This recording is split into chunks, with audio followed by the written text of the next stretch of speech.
Welcome to the Glenn Beck program. Tonight, I want you to call everybody you know, and you tell them, turn this program on. You're going to get an hour tonight that I don't think you're going to get anywhere else on television, and you would never get it on television if it wasn't for this network, Fox. A full hour, we're going to talk about God, faith, and what it's going to take to restore our country.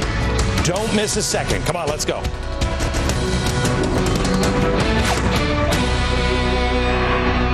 America. I want to talk to you a little bit about restoring America, because that is the question I've asked you all this week. Does it matter if our president is surrounded by socialists and Marxists? Yes, because that's not a restoration. That is a rebuild. You want to rebuild America? Great. We got a guy who wants to build it in a different way. But what if you want to restore America? Well, if you ever have restored an old building, and I have because I lived in Connecticut, and I have to tell you, I learned the definition of the word quaint means crap. Don't ever buy a house that's quaint, because you'll have to strip it down. And if you live in a historic district, it's a pain in the neck. But when it's done, it's worth it. Okay, so if we want to restore America, we have to what? We have to figure out, how did it start? What did it look like? What was the foundation? Well, the foundation of America was stone. Strong, strength. Make sure it stands there. What is it? It is faith. Truth was the other piece of it. That's the house. Truth. Hope. Hope can only be had if there is truth. If you go to a doctor and he says, hey, you've got cancer. Okay, that's not real hopeful, but it's better than going to a doctor when you have cancer and the doctor says, don't worry about it, you've got the sniffles. That's false hope. On faith, we build a house of hope. The truth. Tell me the truth. And then, the best thing that Americans have always done. We're the best in the world. Charity. We shelter each other. We take care of each other. We provide the roof over each other's house, not because the government tells us to, but because it's who we are. We want to. We help neighbors out. So, if we're going to restore it, we need faith, hope, and charity. Tonight, we're going to spend an hour talking about faith, because this has been so grossly distorted by progressives. Most people will tell you now, oh, we're not a Christian nation. We're not Judeo-Christian. What? Oh, these people were deists. They were atheists. Really? America, if you want to restore our country, we have to look at the foundations, find out how we were built, and repeat the process. We also need to find the things that unite us. I don't care if you're Republican, Democrat, or Independent. Faith, hope, and charity we can unite on. Politics will divide us. And I think it was Abraham Lincoln that said, united we stand, divided we fall. We are on the verge of collapse. Let's rebuild it. David Barton, founder and president of Wall Builders, author of Original Intent, The Courts, the Constitution, and Religion. David, man, I have to tell you, I read this. How many years ago did Original Intent come out? Oh, gracious. It's been a few years. Yeah, it's been 10 at least. Probably. I read that years ago, and it is an honor to know you. It is. Thanks, bro. And you are part of our American Revival, which we're going to be out in Phoenix this weekend doing. You do the first part on faith. And we were out last week in Orlando, and I said to you, we have got to do this on television. Yeah. Because most people, we had 8,000 people in venue or 2 weeks ago in Orlando. Packed house. And you could hear people going, oh my gosh, I didn't know that. Yeah. So why don't you take me through these two paintings. Okay. This is American history. Here you go, gang. This is the stuff you're never, ever going to be taught in school. This is the Constitution. This is the Declaration of Independence. Which one do you want to start at? Let's start with the signers of the deck. That's a fun one. Okay, so the premise here is, remember, America, no, there's nobody. They're not God-fearing people. We're not a country based in God or faith. No. Where do we start here? Let's start with the overall group. Let me start with this book right here. This came out of Continental Congress.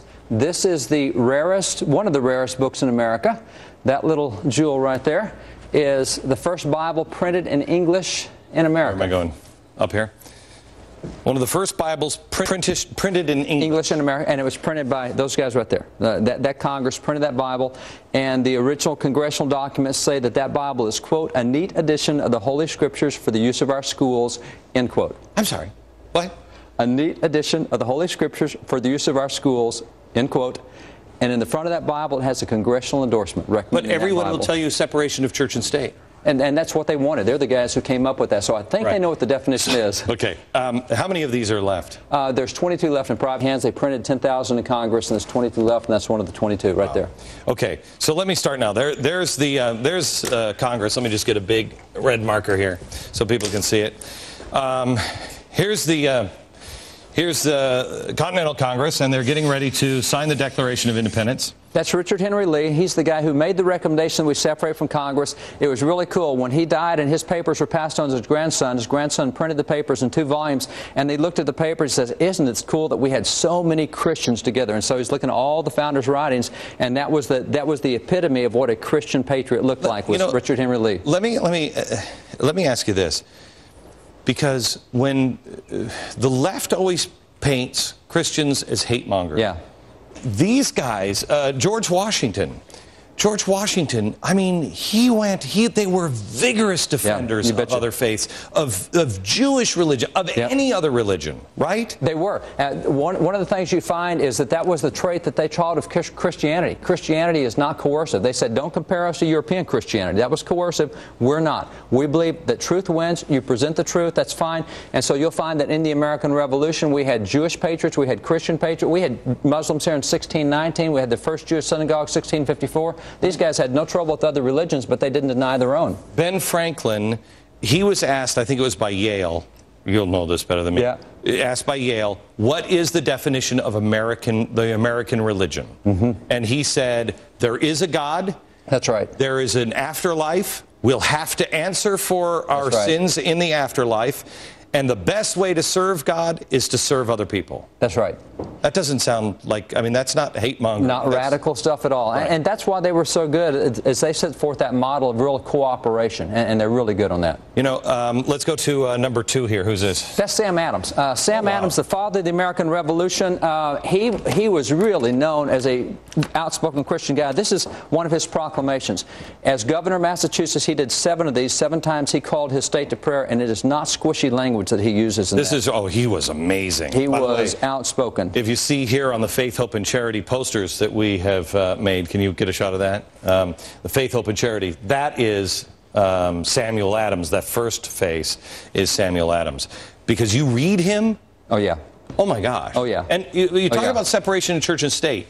After the signing of the Declaration of Independence and the Constitution, did not Massachusetts have a state religion? Oh, 9 of the 13 had state religions. It was the federal government who wasn't allowed to make a national religion for all denominations like they had in England. So this is kind of the thing, and the reason why I bring this up is because this is like, we were talking on the radio today about health care. I don't have a problem with Massachusetts wanting to do health care. You can bankrupt your state all you want. Yeah. It doesn't work. Exactly. Don't force it on me and the other states. That's right. And that was the idea. That was religion. That's why the First Amendment limited only the federal government. It didn't limit the states at all. You can do whatever it was up to the people. States. Let the people make their choices. Okay. Real simple. So there's a proclamation Sam Adams. of a day of prayer. Yes, day of prayer. And by the way, he would often call the state to a day of fasting, humiliation, and prayer. So he was serious about praying. Don't never ask to be humbled or humiliation from God, because He'll give that to you. He'll give it to you. Yeah. Charles Carroll, right there. Let me pull a letter from Charles Carroll. I've got Charles right here. This is a letter from Charles Carroll. He is the final surviving signer of the Declaration. Out of the 56, he's the last one to die. He died at the age of 95. And this is a letter that he wrote at 89, declaration of his faith in God. Very outspoken. This guy actually took and endowed, he's the wealthiest man in America. He took his money and he endowed permanently a chapel and a preacher. He said in the rural part of Maryland, we don't have churches and there's not enough people to pay for one, so he took his wealth to endow a chapel and a preacher permanently. The reason why we're bringing this up, America, is because you have to know, you have to have the correct history here. The idea that these people were not men of faith is absolutely abhorrent.